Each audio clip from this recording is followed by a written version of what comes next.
Hello বন্ধুগণ, unique flower decoration YouTube চ্যানেলে আপনাদের সবাইকে স্বাগত। আশা করি আপনারা সবাই খুব ভালো আছেন, আমিও ভালো আছি। দেখিয়েছিলাম আগে আপনাদের যে লাল কুচিটা কিভাবে বেঁধেছিলাম, একই রকমভাবে হলুদ কুচি। আমি ওটা গেটের কুচি করেছিলাম, গেটের যে পর্দার কুচি।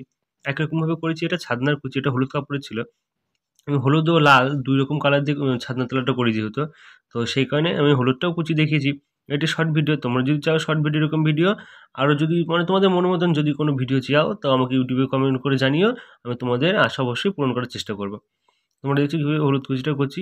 আর আমার শর্ট ভিডিওটা তোমাদের বেশি ভালো লাগে না বড় ভিডিও? তাহলে তোমরা যেরকম বলো সেই অনুযায়ী আমি ভিডিও দেবো। দেখো তোমরা কীভাবে ঘনভাবে কুচি করছি আমি। যে আমার কুচিটা কমপ্লিট হচ্ছে। এই যে ছোটো করে তার কেটে নিয়েছিলাম আগে, একই সেম প্রসেস বাঁশের বাতার উপরে করেছি কাজটা। তো দেখো তোমরা কতটা সূক্ষ্মভাবে করছি। কাপড়টা একদমই পাতলা, যার কারণে সরু সরু তার দিয়ে কাজ করতে হয়েছে। এই যে আমার কুচি কমপ্লিট। তো পাশে থেকেও তোমরা, দেখা হয় পরবর্তী ভিডিওতে। Good bye.